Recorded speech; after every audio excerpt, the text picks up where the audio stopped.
Holil Nafis LCMA PhD untuk menyampaikan materinya. Dipersilakan.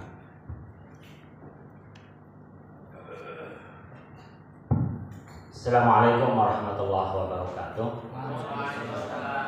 Alhamdulillahirabbil alamin wassalatu wassalamu ala asyrofil anbiya wal mursalin sayyidina Muhammad wa ala alihi wa ashabihi ajma'in.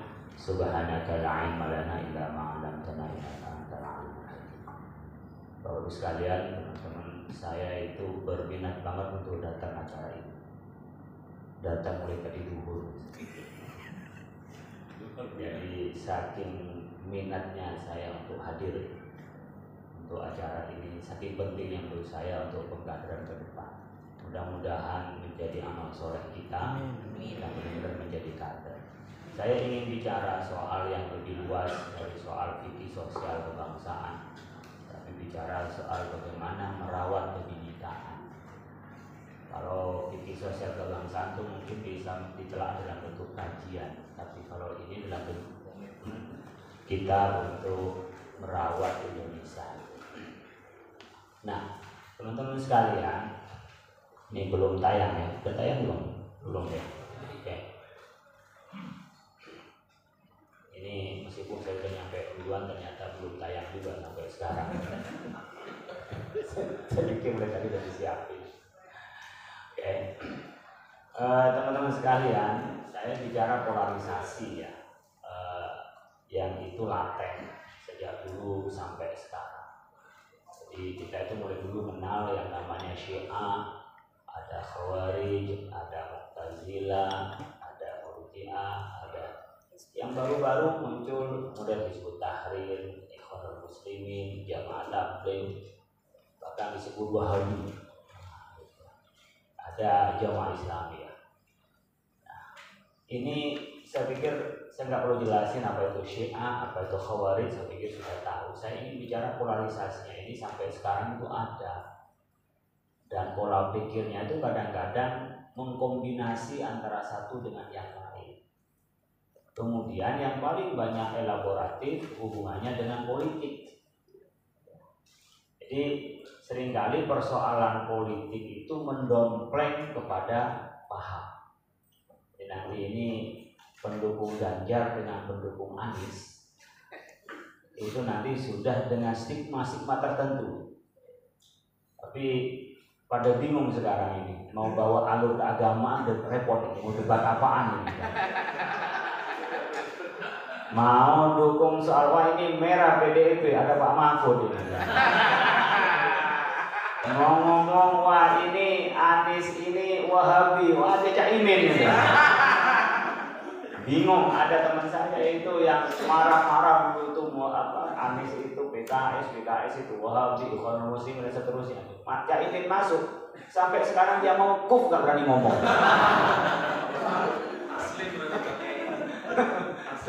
Jadi bingung dia. Nah sekarang sama orang yang anti Ganjar tiba-tiba Pak Mahfud diambil. Yang sering Pak Mahfud, wah saya nggak milih Ganjar, yang milih Pak Mahfudnya. Ya ada transfer pemain. Tinggal nanti Pak Prabowo ini memang orang ini ya, orang jomblo, jadi lama jadi Pak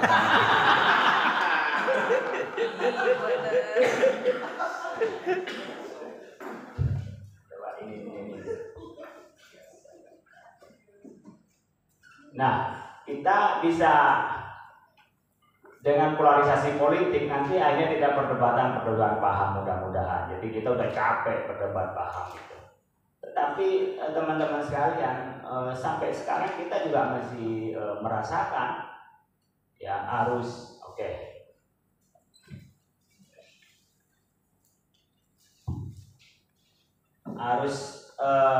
perdebatan itu mulai dulu sampai sekarang masih ada. Dan terus berlanjut sampai sekarang. Dan biasanya itu bumbunya paling matang itu politik.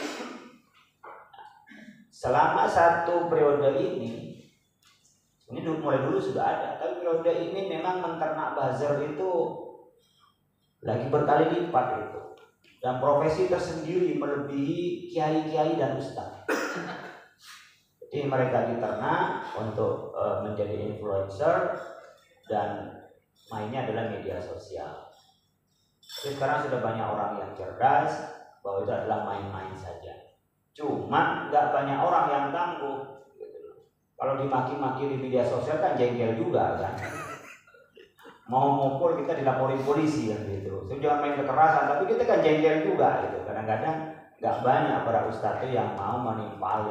Memang dicari orang-orang yang botrek, orang yang setengah mabok gitu ya, yang dicari. Gitu. Yang agak waras agak sulit kadang-kadang masuk ke situ. Memang dicari orang-orang yang kurang waras. Nah, kalau itu dibumbui dengan paham, wah ini Syiah. Syiah itu artinya orang yang percaya tentang kenabian setelah Nabi Muhammad. Itu yang masih ada. Seperti halnya menganggap ada keliru. Ya. Wahyu itu tidak kepada Nabi Muhammad, tapi kepada Sayyidina Ali. Itu yang ekstrim ya. Yang ekstrim sampai segitunya. Dan banyak yang beda dari imam yang maksum, termasuk Ahlul Bait itu, yang orang militan Ahlul Bait itu Syiah. Jadi keterlaluan kepada habaib itu setengah Syiah. Jadi kita menghormati saja, tapi kalau keterlaluan itu sudah salah. Kita mengkultuskan orang. Nabi itu tidak mewariskan soal turunan. Yang diwariskan adalah ilmu faman akhadahu faqad akhadha bihablin wafir. Tapi tidak berarti memaki, merendahkan keturunan Nabi. Menghormati dengan mengikuti dua hal yang berbeda. Saya hormati, tapi saya nggak ikut. Gitu. Bisa saja.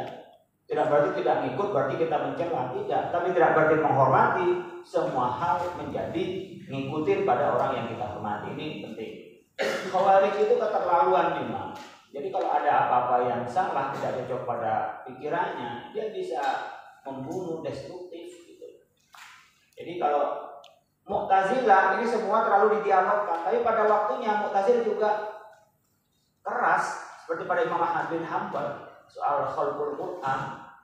Itu kan keras Mu'tazilah pada saat berpuasa. Jadi seringkali kita ini dialogis pada saat kita bicara keilmuan, tapi kita bicara politik, iya nafsu kadang-kadang keluar. Makanya perlu ada kiai. Nabi itu kan nyatu antara ulama dengan negarawan, umaroknya. Tapi di kita nggak ada. Ketika jadi umarok lupa ulamanya. Ketika jadi ulama lupa umaroknya. Dan yang ada sekarang itu ulama setengah umarok. Ya jadi tim sukses itu. Kok yang tepuk tangannya yang jadi tim gayanya. Jadi sekarang pekerjaan serius adalah tim sukses gitu. Jadi ada orang yang nggak mau tahu. Jadi saya petakan ulama itu terpeta jadi 3. Apa itu sekarang? Ada ulama yang cawe-cawe terhadap politik. Kata Abi kayak Abu Yusuf Al-Mawardi atau Nabi Yusuf itu kan juga bendaharawan negara. Dia ulama yang masuk atau nabi bahkan yang masuk dalam pemerintahan. Kalau nabi jelas, kalau bilang ulama itu nggak perlu ikut politik, nabi itu kepala negara, kepala negara itu politik. Itu kita dulu dibohongin biar yang politik orang yang pegang, kita ngaji saja. Tapi ada orang yang kebablasan politik terus lupa ngajinya. Nah ada orang yang politik dari ulama, ada yang politik, ada yang anti politik kayak Imam Malik. Ketika Muwatta diminta itu oleh Khalifah Harun ar-Rasyid, nggak mau dia untuk memberikannya, cukup lah sebagai pengajar dan dia ngaji nggak kemana-mana lagi. Ada orang yang tengah-tengah.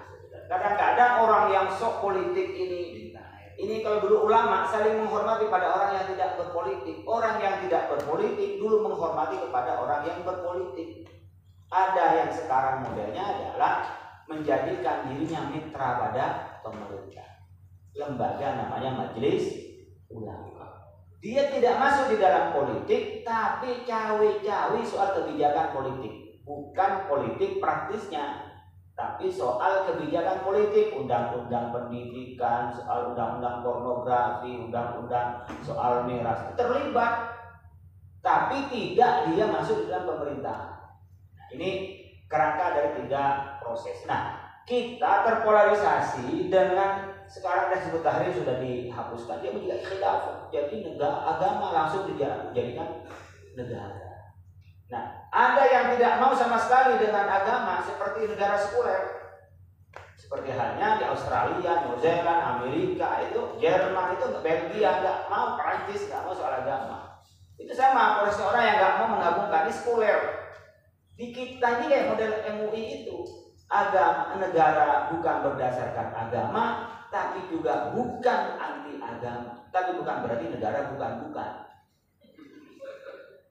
Tapi hubungannya adalah simbiosis mutualisme namanya. Jadi saling mewarnai. Agama tidak mungkin tertib tanpa negara. Tapi negara tidak mungkin maju tanpa nilai agama. Maka ad-din wa daulatu tau aman, fad-dinu aslun wa daulatu haris wa mala asfalahu famahdumun wa mala harisalahu wa ta'un, itu katanya Al-Ghazali. Bagaikan dua saudara kembar antara agama dan negara. Agama sebagai fondasi, nilai, kemudian negara sebagai bangunan yang menjaganya. Jadi kalau tanpa agama, ya tanpa fondasi, tanpa nilai negara itu hanya materialis aja. Tapi juga agama tanpa negara, ya nggak ada yang melihara. Sekarang ada orang membunuh, siapa yang mau menghukum? Contoh kecil lah, kalau macet-macet nggak ada lampu merah, nggak ada lalu lintas, gimana? Stuck kan? Makanya butuh wala tamshi fil ardi maraha, itu diterapkan oleh lalu lintas itu. Meskipun tidak mengatakan itu adalah lalu lintas syariat, tapi dalilnya wala tamshi fil ardi maraha. Nah, varian-varian ini oleh Fadil Fadil kita diwadahi Bapak Ibu sekalian. Nah, kelompok ini sekarang tuh meretas menjadi konflik yang berkepanjangan. Dan itu muaranya politik juga.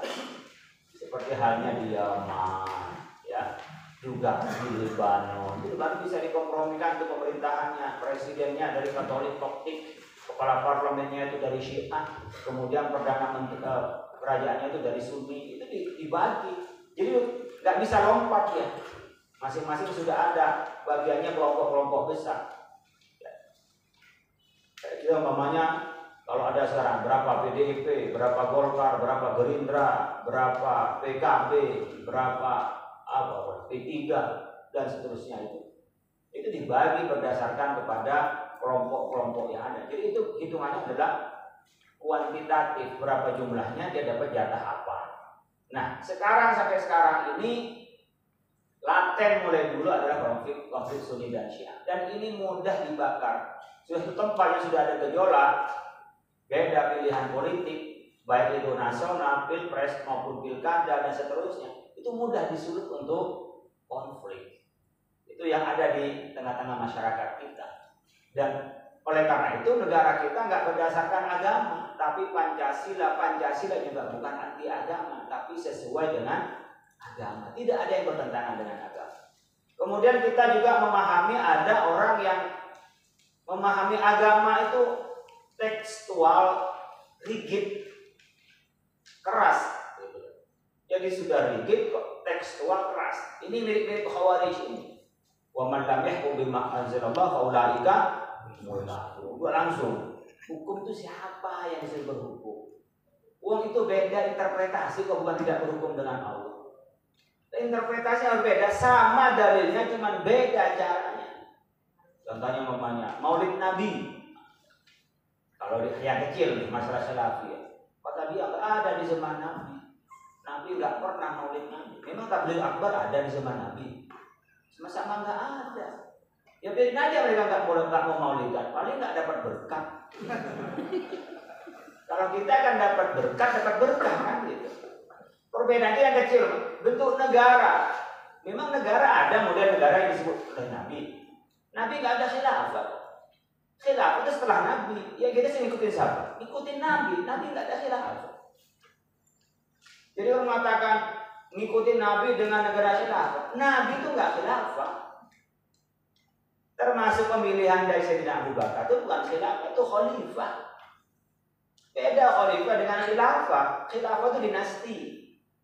Kalau namanya Pak Jokowi diwariskan ke Gibran, jadi presiden juga. Itu dinasti itu bisa khilafah itu. Khilafah Jokowiyah itu. Itu bisa ke sana gitu. Atau dulu Soekarno kepada putranya Megawati itu khilafah. Jadinya hanya dipilih bukan karena dinasti. Jadi khilafah dengan khalifah itu beda. Nah, Ada orang yang memahami rigid menjadi ISIS ini. ISIS itu kalau orang Jawa enak, spoi-spoi. Tapi kalau paham ISIS itu ngantem sana sini. Kemudian kita bisa melihat di tengah-tengah kita ini banyak yang potensi konflik Sunni, Syiah, bahkan antara kelompok yang disebut dengan tadi Wahabi. Kalau nanya Wahabi itu nggak ada mereka yang menamakan diri Wahabi, itu orang yang menamai Wahabi. Kalau Syiah menamakan diri Wahabi. Tanya sama orang Saudi, Anda Wahabi? Kagak. Cuma memang dulu pendirinya Muhammad bin Abdul Wahab itu bukan paham. Itu kesepakatan antara Raja Saud dengan Muhammad bin Abdul Wahab untuk mendirikan negara. Kemudian pola tertentu orang menyebutnya Wahabi. Kalau ditanya nggak ada, tanya teman-teman yang kuliah di sana. Saya 7 tahun, nggak ada mereka mau disebut dengan Wahabi. Tapi kata kita dasar Wahabi. Dan kadang-kadang nggak ngerti mana batas Wahabi, mana batas Ikhwanul Muslimin, mana batas itu disebut Tahrir. Mana batas orang yang nggak ngerti soal gerakan ini, pokoknya paham agama sekarangnya. Belajarnya pada Al-Mukarram wal Muhtaram Ki Haji Muhammad YouTube wal Google MSI. Dia nggak tahu kan punya semangat agama, salah guru. Tapi kita langsung dasar dia. Bagus sekalian, kita berkembang terakhir ini tentang orang-orang yang mengoreksi tentang Pancasila.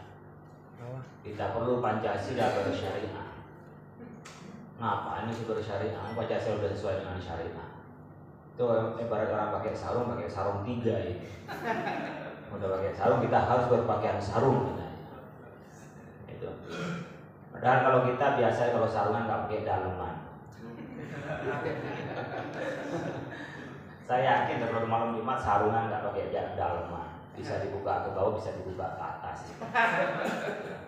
Fleksibel. Nah, ini karena orang nggak mau. Tapi saya bersamaan kita juga berhadapan dengan liberalisme yang mendorong terhadap kebebasan tanpa batas atas nama maslahah yang dia pikirkan sendiri, bukan maslahah yang sebenarnya ada ukuran maslahah, tapi masalah berdasarkan pikiran yang sangat subjektif. Para founding father kita ketika mendirikan negara ini sudah bicara soal bagaimana batasan maslahah. Nanti kita bisa melihat Nabi Muhammad itu yang jadi qudwah kita, bukan khalifah. Khalifah itu ngikutin Nabi Muhammad. Jangan dibalik kita. Ini kadang-kadang kita dipromosi di luar. Coba kita ikutin Al-Fatih, Turki Utsmani. Itu kan berapa tahun itu dari Nabi Muhammad? 1.300 tahun yang lalu. Hampir 1.400 tahun yang lalu baru lahirnya Nabi Muhammad. 1.400 tahun. Kenapa kita ngikutin pada yang di bawah? Kita ngikutin Nabi Muhammad. Kita yang menjadi qudwah dan uswah itu Rasulullah SAW. Jadi jangan kebawa dengan pemikir di bawah. Di bawah itu diikuti cara implementasi dari Nabi Muhammad seperti apa dalam bentuk prakteknya. Tapi jangan berhenti di situ. Karena tuntunan kita adalah Rasulullah. Kita lihat bagaimana Rasulullah bernegara. Nanti kita bisa melihat ketika Montgomery Washington menyebutkan adalah Nabi Muhammad kepala negara pertama dalam Islam. Sahifah Madinah adalah konstitusi pertama dalam Islam. Kenapa disebut negara? Ada teritorialnya, ada tentaranya, ya, ada rakyatnya, ada pemimpinnya, ada konstitusinya. Itu sudah cukup sebagai negara di Madinah. Dan itu dibuktikan dengan perang-perang yang dilakukan oleh Rasulullah. Karena diserang. Contohnya diserang, Pak. Jadi Madinah. Kalau andaikan Nabi menyerang, Nabi ke Mekah. Kan gitu. Kayak rumah kita yang jadi tempat berantem. Berarti kan kita yang ditantang. Kalau berantemnya di lapangan, berarti memang di lapangan. Tapi kita di Madinah yang kena terus Nabi. Berarti Nabi diserang. Jadi jangan dikira Nabi senang perang. Banyak fitnah lagi kalau udah buka YouTube itu banyak fitnah itu. Karena itu, Bapak sekalian, di Indonesia ini potensial. Ini sekarang udah 280 juta ya penduduk kita. Udah cepat sekali naiknya. Jadi pasar internasional pemikiran itu potensial di Indonesia menjadi pasar transnasional. Makanya kalau kita bicara, oh nanti kita Pak berbasis Nusantara, berbasis Indonesia. Ya Islam memang dari internasional, tetapi paham-paham yang merusak kebudayaan kita dan Islam kita juga dari internasional banyak. Yang salah paham, tidak paham, yang paling repot ada orang yang tak mau paham. Kenapa? Kita ini penduduknya terbesar di seluruh dunia muslimnya. 220 juta jumlah muslim. Itu kalau dikumpulin seluruh negara Arab itu nggak sampai dengan kita. Mirip lah kira-kira penduduk Jawa Timur dibandingkan seluruh Papua. Papua itu lebih besar daripada Jawa. Tapi itu nggak menang seluruh Papua itu dikumpulkan dengan Jawa Timur aja itu nggak sampai separuhnya. Makanya capres-capres itu bolak-balik ke Jawa Timur. Dan yang diambil adalah cawapresnya dari Jawa Timur. Jangan besok Khofifah yang diambil. Kalau Khofifah sekalian langsung nikahkan aja sah itu. Paling syar'i itu. Ya, langsung pas itu pasangan suami istri capres dan cawapres. Saya mau jadi penghulunya. Ini viral nih ya. Wah, di syuting gini nggak bisa bercanda ini. Nah, maksud saya itu pilpres yang dibikin serius, santai aja gitu. Yang kita marah-marah ngapain itu, kita nggak dapat apa-apa kok marah-marah. Kayak kemarin itu saya beli nasi goreng langganan saya ketika saya jual Ciputat. Saya tanya, Pak, mana istrinya Pak? Gak ada Kiai. Loh, Bapak biasanya kan jualan bareng istrinya, pulang kampung Kiai. Loh, kok pulang kampung Pak? Mulai dulu Kiai udah gak balik lagi. Mulai kapan? Mulai pemilu yang lalu. Kenapa Pak? Gara-gara beda pilihan. Dia memilih, Bapak ini pilih Jokowi, istrinya pilih Prabowo. Karena beda pilihan, dia pulang kampung untuk gak setuju sama Bapak. Terus saya tanya, Pak, Bapak berarti gak pernah kumpul? Gak pernah. Tapi uang belanja Pak, dia dikirim ke ini pendukung Jokowi yang baik sama pendukung pendukung Prabowo. Jadi Bapak sekalian, banyak orang yang salah-salah, emosi sendiri padahal nggak tahu apa-apa, atau emosi saja. Jadi rakyat gak usah emosi lah, santai aja. Nanti siapa yang jadi juga presiden kita gitu aja. Kecuali Anda dijanji jadi menteri, dijanji jadi kandepak gitu kan. Kalau kanwin lebih penting lah Anda jadi tim sukses. Jadi kita ini potensial, penetrasinya sering pada saat politik. Dompreng-domprengnya itu saat politik, baru sekali. Nah, kita ini sudah harus tahu bahwa kita memang wajib binika. Tapi kadang-kadang ada yang tunggal nikah, ada terus binika terus. Binika ada itu kita beda terus gitu antara kita. Walau syaa rabbuka la amana man fil ardi kulluhum jami'a afa anta tukrihun nasa hatta yakunu mu'minin. Wa ma kana li nafsin an tu'mina illa bi idznillah wa yaj'alul rijsa 'alal ladzina la ya'lamun. Ya sekalian, memang begini variannya. Kebinekaan satu yang niscaya. Law lakhtilafal alwat lazalal aswad katanya. Kalau enggak ada perbedaan rasa, enggak ada bahasa. Ya. Orang bule itu paling senang yang model orang yang kumel-kumel gitu. Kalau kita senang yang bening-bening kan gitu. Jadi selera sama dengan dia senang makan ikan asin. Ada yang senang ya ikan lele gitu. Ada yang senang ikan nila gitu. Ikan emas, macam-macam senangnya orang. Watak orang juga gitu kayak ikan. Ya. Ada yang model ikan koi, ya pamer aja kan gitu ya. Mijeng aja. Itu koi dimakan kagak. Ada yang memang dia di tempat besar jadi dimakan. Dan kalau bening cepat gede. Ada ikan itu baru bisa besar kalau tempat yang keruh Pak, kayak lele. Jadi yang orang sering bikin keruh itu sering makan lele berarti. Wataknya ke bawah lele. Watak kita kan udah beda-beda memang Allah berikan kepada kita. Jadi kalau kita memahami anak saya aja 4 itu beda-beda. Cara ngambil kembar, saya punya anak itu punya anak kembar yang pertama tuh identik. Itu beda wataknya. Yang satu pemalu, yang satu berani. Yang satu tuh buah apa saja dimakan. Yang satu ngelihat buah aja dia udah muntah. Itu saat kembar gitu. Jadi apalagi yang memang lahirnya berbeda, ibunya berbeda, bapaknya berbeda, kita dipaksa disuruh sama dengan kita. Mungkin yang muda-muda itu berpikir, kenapa nggak seperti yang saya pikirkan? Dibalik, kenapa yang Anda pikirkan tidak mengerti terhadap perbedaan orang lain? Ini seringkali orang yang masih baru, nggak gitu banyak gaul itu, ngopinya itu masih dekat-dekat, orang jauh ngopinya. Apalagi nggak merokok bang ini. Itu seringkali berpikir tuh orang kenapa nggak seperti yang saya pikirkan. Bagus sekali kalau biasa buka medsos itu, saya pikir udah tahu lah gimana yang menurut kita tidak benar, tapi menurut orang itu kebanggaan. Heran gitu. Kemarin itu ada yang minta donasi gara-gara apa? Gara-gara dia hamil nggak ketahuan siapa lakinya. Saya nggak, ya Allah bilang gitu. Orang dulu tuh nggak keluaran kalau hamil nggak ketahuan lakinya. Ini buka donasi karena laki saya nggak ketahuan yang siapa yang laki saya. Untuk mau melahirkan, masya Allah itu bagus sekali. Jadi kalau kita mikir apa yang dipikirkan oleh orang itu, tapi ya itulah isinya dunia ini. Maka kita harus ngerti gimana menyampaikan dakwah, mengerti orang lain. Ya, kita Allah yang jadikan semuanya. Jadi kita kalau tahu ayat ini kita nggak sering memaksakan diri. Kalau nggak sama dengan saya, ya sudah. Innama antal balau. Kita hanya berkewajiban untuk menyampaikan.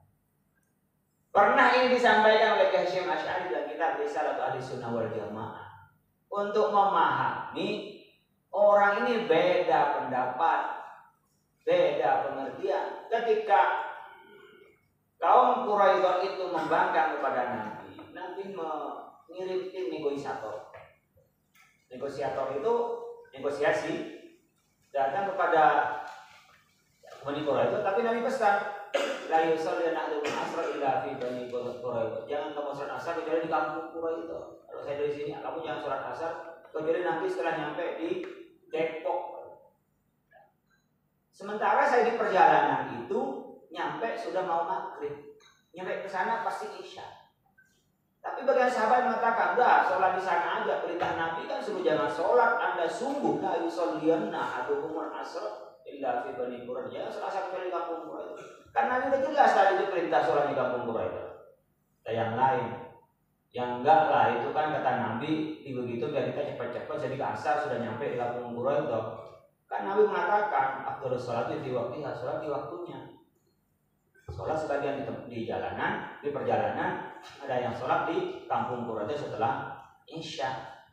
Selesai negosiasi itu dan kembali pada NKRM, Negara Kesatuan Republik Madinah, lapor pada Rasulullah dan kembali bahwa ini sudah berhasil. Hanya satu ya Rasul, apa? Ini kami beda pendapat. Nabi kan pesan jangan sholat asar kecuali di kampung Quraisyah. Kami ada yang sholat di sana, sholat di perjalanan. Apa kata Nabi? Walam yu'anni fahadam. Tidak ada yang disalahkan, dibiarkan Nabi.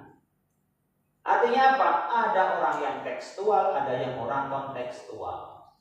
Ya, ada orang yang literalis, ada yang orang yang substansialis. Jadi orang hidup begitu. Anda kalau nonton film, apa yang Anda pikirkan? Pemainnya cantik, ya kan? Actionnya, atau apa? Jalan ceritanya. Mana yang Anda perhatikan apanya? Ya, pemainnya. Ini orang-orang yang melihat pemain dalam film itu orang yang pikirannya dangkal. Serius ini. Jadi orang yang memperhatikan gantengnya Roy Martin dulu kan, belum ada orang-orang kita. Ini adalah orang-orang yang pikirannya dangkal. Kenapa? Hanya melihat yang di permukaan. Kalau mau lebih pintar lagi, orang yang sudah mampu bicara soal jalannya cerita. Ini apa sih misinya dari cerita ini? Kayak kemarin ketika film Ribut on Lisan, hanya satu anak dari Nabi Ibrahim, gak mengakui dari Nabi Ismail, hanya Nabi Ishak. Itu orang Yahudi bikin film. Dia untuk apa? Bukan pemainnya yang ganteng, bukan. Alur cerita itulah yang dia ingin masukkan sebagai materi kepada kita, bahwa kita tidak mampu ada Islam, yang ada hanya Yahudi. Itu kerjaannya mereka. Kalau kita kan masih terbawa dengan soal ganteng. Tapi kalau Anda lebih cerdas lagi, gimana cara bikin film? Gimana cara bikin narasinya? Gimana cara syutingnya? Gimana kok bisa kayak orang beneran dibunuh dan seterusnya? Masa gedung-gedung kayak dihancurkan dan seterusnya? Itu yang lebih dalam lagi. Jadi kalau orang masih melihatnya di permukaan, itu ya masih dangkal. Nah kalau memahami teks, bagaimana Pak memahami teks? Disitulah ada kapan kita bicara permukaan, kapan kita bicara kontekstual, kapan kita bicara substansial. Kita ada tempatnya masing-masing dan Allah memberikan teks itu. Nah, ketika kembali ke Rasulullah dan tidak ada disalahkan, apa kata Hasyim Asy'ari? Fadalla dzalika ala satil amal bima fuhima min asy-syari' idza lam yakun an hawa. Kita ini diperintahkan melaksanakan syariat sesuai dengan pemahaman kita, asalkan bukan karena hawa nafsu. Pendapatnya memang dari dirinya, bukan pendapatnya tergantung pendapatan. Yang tidak boleh an hawa, pendapatnya karena didorong pendapatan. Nyari dalil kemana-mana karena bayarannya lebih gede, makin banyak dalil. Makin kenceng, makin banyak bayar, itu namanya an hawa. Selagi memang pahamnya begitu bukan karena hawa nafsu, itu tidak apa-apa. Salah Pak, nggak apa-apa. Memang sampai di situ pahamnya. Kewajiban kita adalah belajar dan terus belajar. Artinya apa? Dari cerita hadis dan tidak diterangkan oleh Hasyim Asy'ari itu menunjukkan bahwa kita akan menemukan orang yang beda-beda pikiran. Polarisasi pemahaman agama itu tak terhindarkan. Maka yang penting kita berbasis kepada teks, kemudian kita di dalam bimbingan guru. Karena man ta'allam bi ghairi mu'allimin fa mu'allimuhu asy-syaitan. Nah, disinilah kita penting, Bapak Ibu sekalian, teman-teman, kita ini memahami Islam itu yang wasati. Islam wasati itu apa? Ya Islam yang itu ada pada garis tengah keadilan. Yang tadi kapan kita menggunakan teks, kapan kita menggunakan konteks, kapan kita menggunakan substansial. Substansinya itu. Kapan kita menggunakan varian 3, itu kepandaian kita menggunakannya. Makanya kadang-kadang dalilnya sama, tapi kesimpulannya berbeda. Apalagi dalilnya berbeda, kesimpulannya pasti berbeda. Dalilnya berbeda, kok ngambil jaraknya. Maka ada namanya sihhatun naqli dan sihhatul fahmi. Ada soal validasi tentang teks itu sendiri, benar apa enggak, sahih apa enggak, dha'if apa enggak. Kalau udah sahih tidak berarti itu benar. Tapi gimana cara memahami hadis itu? Nah sebelah ini kadang-kadang mana hadisnya, Nabi pernah begini, kasusnya apa? Contoh pamannya, ada Arabi ketika Nabi sholat kencing dia di masjid. Namanya Arabi, orang Arab Badui itu. Mau dikemplanin sama Sayyidina Umar, ditahan oleh Nabi, biarin aja. Biar terus kencing di situ. Nah, sekarang apakah biarin orang kencing di masjid? Ngikutin Nabi banget. Dulu itu kan masjidnya itu nggak pakai ubin, pakai tanah. Kalau malah dipentungin nanti najis kemana-mana. Biar aja tempat itu saja yang najis. Dan pendidikan rahmah kepada orang. Jadi kalau kita ambil hadis langsung plek, mana kerangka kita punya kemampuan usul fikihnya, ya? Bagaimana kita memahami kalam, bagaimana memahami mutlak muqayyad berkenaan dengan takhsisnya, mana ibaratul lafzi, mana nasul lafzi dan seterusnya itu. Dalam kerangka hukum, kemudian kita terjemahan langsung ngambil. Ini yang banyak sesat begini. Makanya kita harus kembalikan kepada wa kadzalika ja'alnakum ummatan wasata litakunu syuhada 'alan nas wa yakuna rasul 'alaikum syahid. Artinya apa? Kita di tengah. Kapan menggunakan teks, kapan menggunakan konteks. Nah, di sini cara kita menelusuri, kita bisa wasati apa enggak? Dimulai at-tawassut fi fahmi nusus. Kita ini moderat di dalam memahami teks. Kalau sudah kita tengah-tengah, kata orang itu, kencang-kencangan, ya tidak mungkin kita moderat. Atau kita longgar-longgaran memahami teks. Alat teks nggak usah dibikin, yang penting maslahat. Udah nggak mungkin, itu orang-orang liberal. Ada yang orang mana dalilnya? Mana dalil? Pikirin dalil itu cuma hanya hadis saja dalil itu, atau Al-Quran saja. Dia tidak paham bagaimana ada kias, ada maslahah, ada uruf, itu dalil. Maka dulu kiai itu adalah dalil. Kenapa? Kiai nggak mungkin melakukan sesuatu tidak ada dalilnya. Maka orang nggak nanya, kiai melakukan, untuk baik.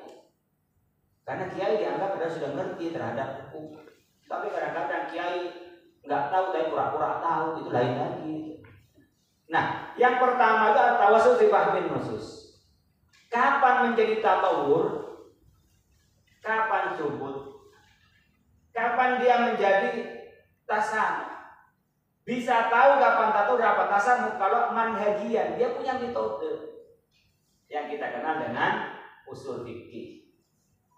Usul fikih, usul al-qawaid al-usuliyah dan usul fikih. Tahun 90-an muncul namanya al-qawaid al-usuliyah, memahami makna lafzi. Tapi kita bisa melihat isyaratul lafzi. Jadi kita memahami secara tekstual, baru secara manhajian itu baru kita bisa tawassul. Tapi kalau tekstual nggak mungkin, atau tanpa teks apalagi. Jadi kuncinya itu adalah tawassul bi fahmi. Maka kalau cuma belajar kepada Syekhuna Google, ya nggak mungkin tawassul, nggak mungkin moderat. Makanya orang-orang dulu itu mengajarkan muridnya apa? Nahwu, sorof, sampai saking dalamnya soal sorof sampai kita ini nggak paham apa-apa lafaz. Kalau kuliah Bapak Ibu sekalian ke Timur Tengah, orang Timur Tengah itu, orang sendiri, orang Arabnya itu pasti kagum ke kita karena kita bisa iklan.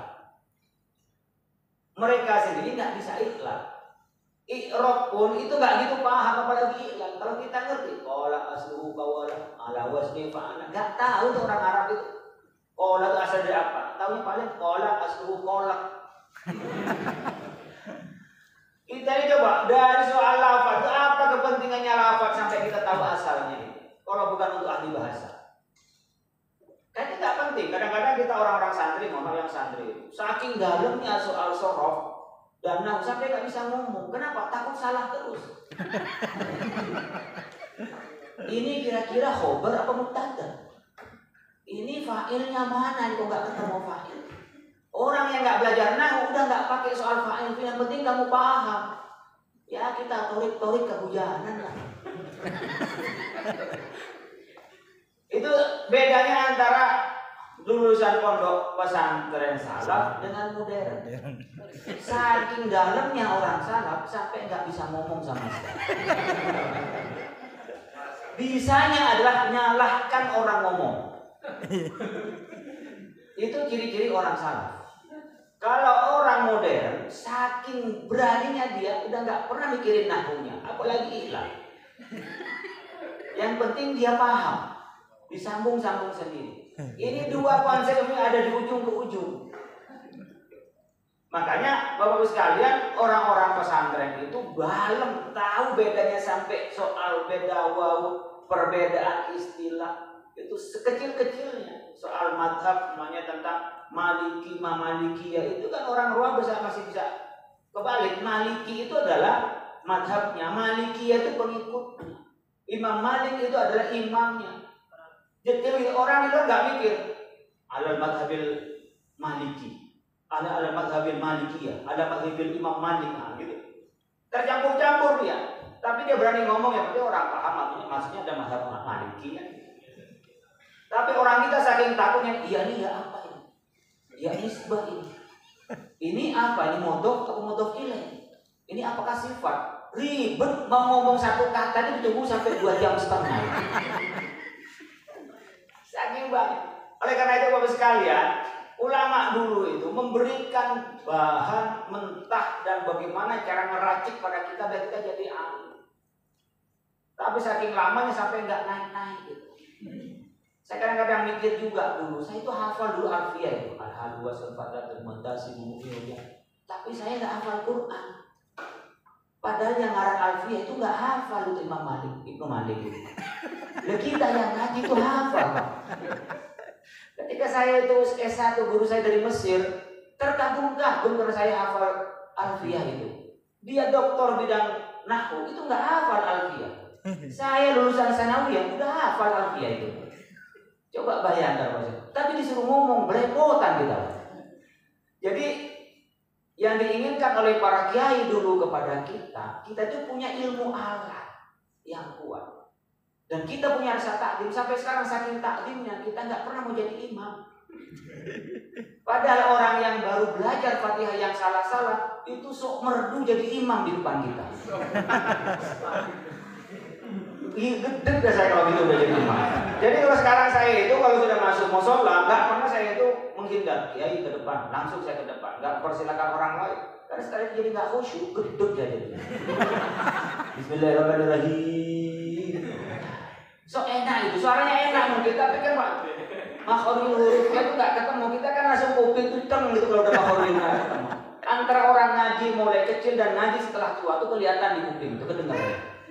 Kelihatan ini orang masih ngaji baru. Fasih-fasihnya orang ngaji setelah besar itu tetap kelihatan bahwa ini fasihnya baru. Dengan anak yang masih kecil memang dia belajar tentang bahasa Arab atau ngaji.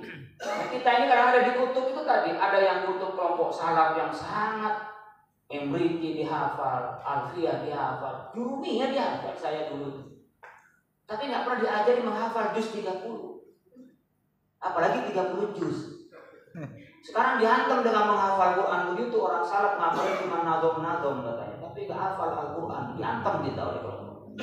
Harusnya gimana Pak? Ya diambil dua-duanya, nggak harus dimusuh-musuhkan.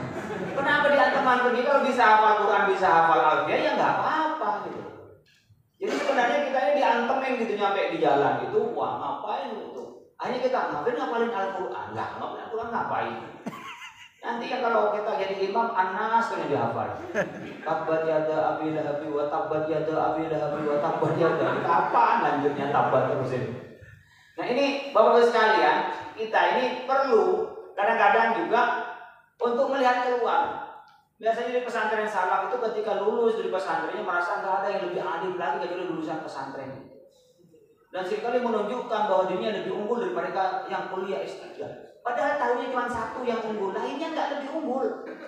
Lebih unggul i'rabnya, tapi mengartikan bukunya, menulisnya, menarasikan, artikulasinya, kemudian mendialogkan dengan kenyataan nggak bisa, berpikir sistematis nggak bisa. Tapi tahu satu menang satu, masa menang semuanya. Padahal perlombaan itu masih banyak yang lainnya. Nah, ini kadang-kadang dengan cara ini menjadi rigid, nggak berkembang. Ini kenapa? Berpikirnya tidak manhaji, tidak sistematis. Makanya orang yang pesantren salaf itu perlu kuliah, nggak nambah ilmu, tapi nambah pengalaman dan nambah sistematika berpikir. Saya banyak ketemu dengan teman-teman yang salaf tuh, ketemu udah sosok lebih pinter saya, masih lebih pinter. Ya udah, kamu bawa pulang saya pinternya. Tapi nggak ngapa-ngapain, nggak bisa apa-apa, apalagi nggak punya ijazah. Ya nggak bisa ngapa-ngapain, mau jadi dosen kan nggak ada ijazahnya. Nih kita banyak, tapi ada yang ini ngejar ijazah, nggak ada ilmunya. Akhirnya apa? Ya dokter juga mungkin, tapi nggak ngerti juga. Bawa tuh dokter itu tuh nggak paham apa-apa itu. Kita nggak usah mendikotomi gimana bisa dokter, gimana pinter gitu. Oh sekarang syaratnya dokter kalau kita mau jadi dosen, mau daftar aja itu Pak Ganjar, Pak Mahfud juga Pak Muhaimin dan Pak Anies juga pakai ijazah. Coba nggak punya ijazah, apa kalian bisa daftar meskipun pintar. Jadi ada administrasi yang dilakukan. Ini berpikir manhaji, bicara memahami teks dan memahami konteks. Ini ciri berkenaan dengan bersatia, Bapak sekalian, kita tidak ifrat tidak tafsir. Tidak berlebihan kita, tapi juga tidak mengurangi. Ya sedang-sedang saja. Kemudian kita ingin membedakan antara ikhtilaf dan inhiraf. Ikhtilaf itu ditoleransi. Soal maulid Nabi, aku usah debat lah. Urusan berkat kok dia mau diperdebat. Soal jenggot, ribut lah. Ini soal jenggot, soal bulu ya. Jenggot diperdebatkan, bulu kita nggak pernah diperdebatkan. Coba kan nggak ada pekerjaan, jenggot diperdebatkan. Ya sunnah Anda mau melakukan silakan, nggak melakukan juga nggak apa-apa. Anggaplah sunnah, meskipun orang khilafiyah soal jenggot. Anggap udah sunnah lah, tapi soal nggak mengerjakan seperti dengan sholat duha kadang-kadang mengerjakan, kadang-kadang nggak. Sholat malam nggak mengerjakan juga nggak ribut. Kenapa jenggot ribut? Soal bulu ya, soal berbulu nggak berbulu gitu.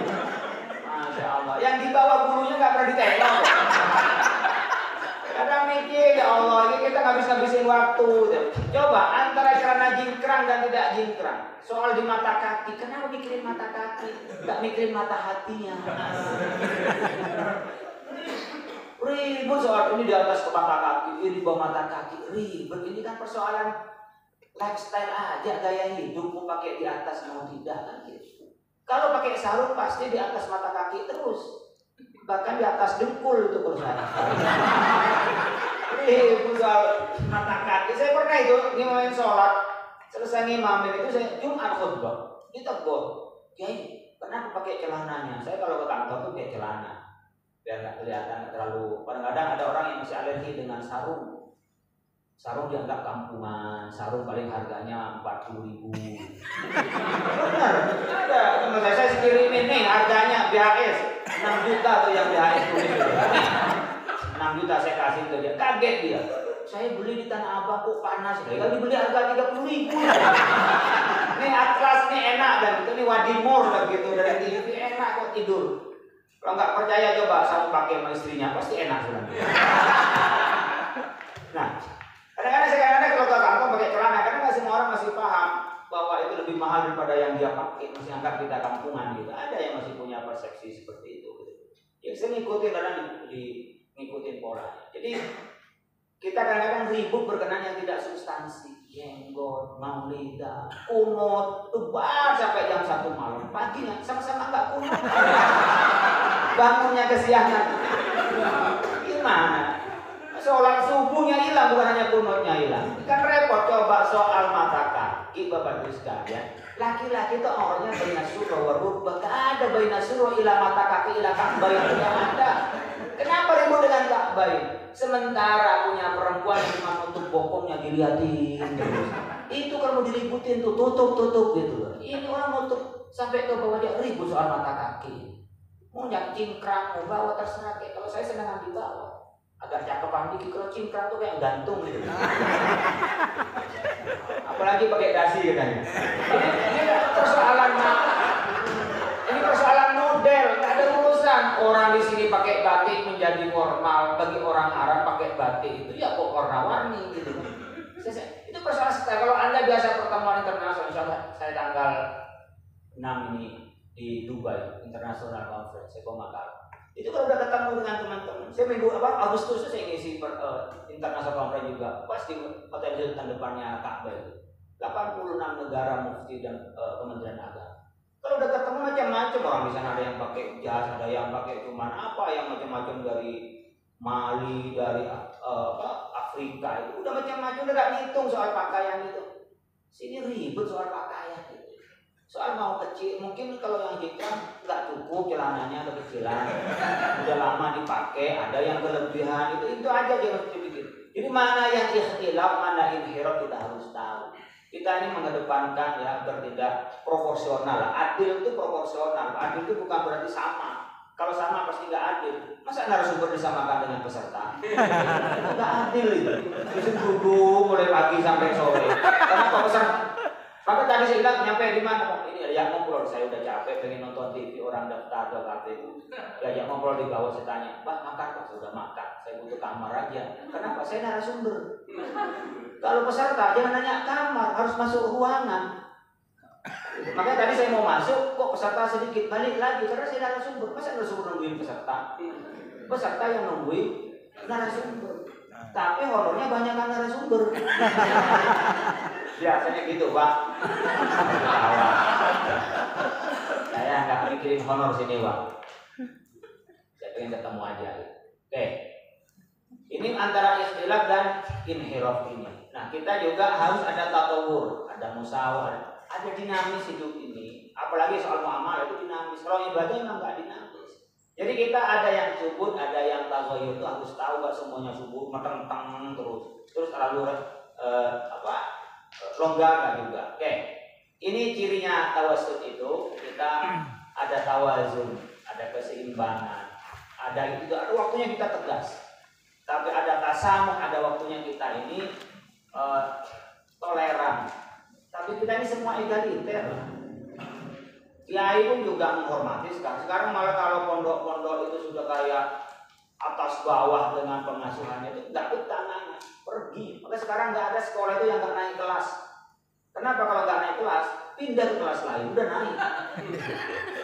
Jadi belum menemukan sekarang ini yang modern itu ada, apalagi udah nggak ada ujian. Dulu kan kita takut nggak naik kelas.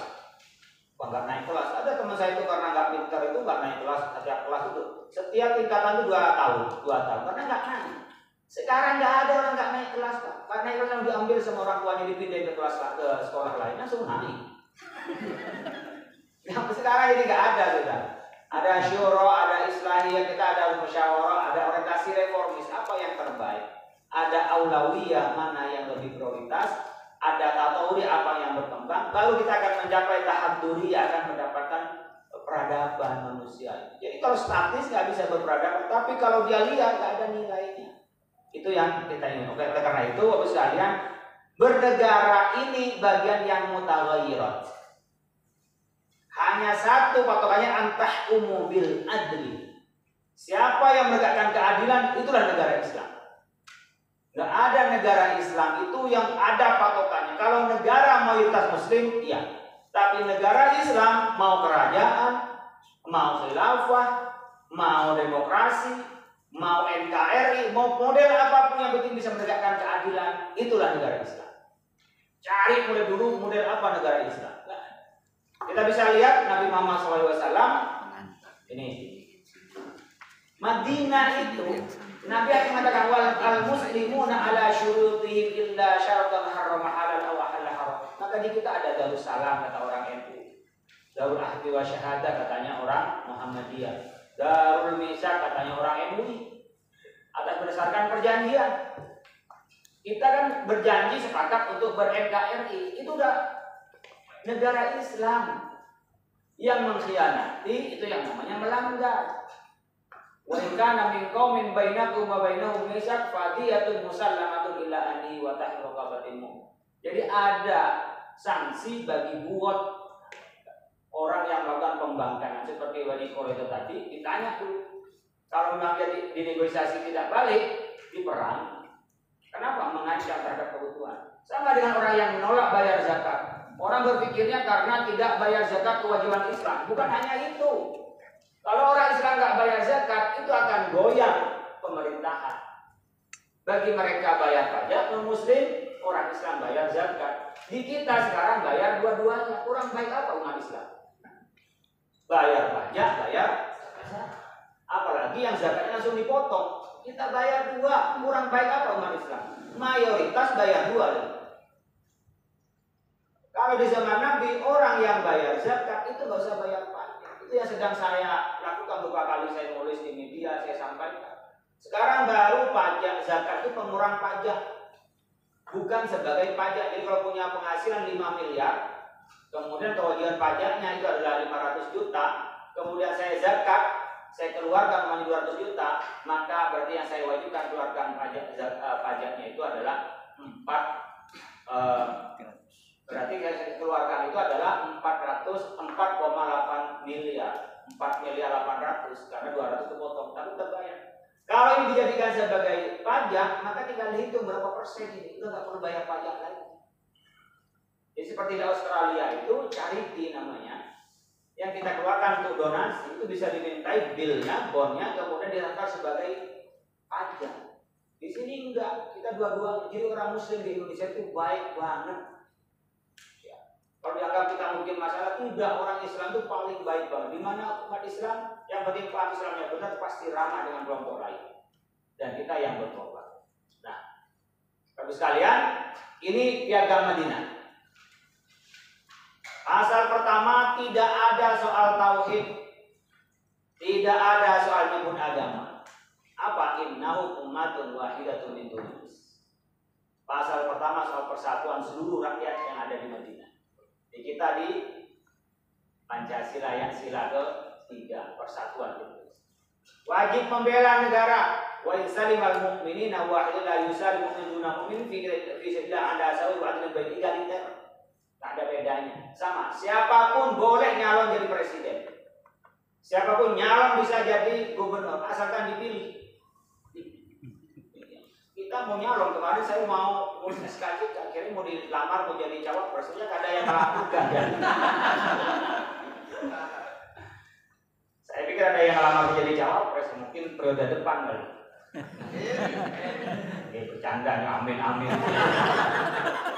Nah, maksud saya kita punya hak yang sama dalam konteks negara ini. Nggak ada bedanya. Jadi ini ngikutin piagam Madinah, ini Nabi yang menjalankan, bukan hanya Nabi untuk dicatatkan. Ini otentik ini. Jadi kalau Anda mau baca punya Profesor Dr. Azhari yang dia di McGill University ini maka tentang Undang-Undang Dasar dengan piagam Madinah. Begitu juga Profesor Dr. Ahmad Soekarja itu, Hakim Agung di MA, bukan MK ya, bukan MK, bukan MK, MA. MK ini banyak perkara. Ketika memutuskan perkara munculkan banyak perkara lagi. Nah, sekarang kita berperkara diputuskan muncul perkara lagi. Kan sekarang sudah dilaporkan ke kode etik. Harusnya perkara diputuskan itu diputus berarti udah nggak ada perkara. Enggak, ini muncul banyak perkara. Nah, ini wa innal yahuda yanfiquna ma'al mu'minina ma damu muharibin. Ini dalam membela negara, sama-sama infak, sama-sama bayar. Yuk kita perang bareng. Membela negara, wah Anda muslim, Anda non muslim, kafir, Yahudi, enggak ada bedanya, sama-sama membela Madinah pasukan itu. Wa in 'ala al-yahudi nafaqatum 'ala al-muslimin nafaqatum wa inna bainahum an-nasu 'ala man harba an hadhihi sahibah. Ini satu yang membanggakan adalah musuhnya. Terakhir, Bapak Ibu sekalian, ini yang terakhir ini saya menyampaikan ayat biar kelihatan saya kiai. Kalau nanti nggak ada ayat ini kirain saya nggak kiai ya. Wa ma kana al-mu'minuna liyanfiru kaffah falaula nafara min kulli firqatin minhum ta'ifatun liyatafaqahu fid din wa liyunziru qaumahum yarji'u ilaihim la'allahum yahdharun. Ini ketika perang Tabuk itu jangan semua keluar. Ada yang keluar perang, ada sebagian di belakang tetap di rumah apa? Belajar. Dia tafaqahu fid din. Ada yang jadi kiai, jadi ustaz. Jangan semuanya jadi politisi. Jangan semuanya jadi birokrat, jangan semua jadi polisi, jangan semua jadi TNI. Tapi ada yang tersisa. Kenapa? Nanti kalau menang ada yang meletak nilai. Makanya katanya Syekh Muhammad Al-Hijazi, ad-difa' 'anil watan wajibun muqaddas. Membela negara itu kewajiban yang mulia. Fa innal watana yahtaju ila man yunadilu anhu bisayfi wa ila man yunadilu anhu bil hujjati wal burhan. Negara ini butuh yang membela melalui alutsista, persenjataan, ada yang perlu dibela melalui argumentasi dan narasi.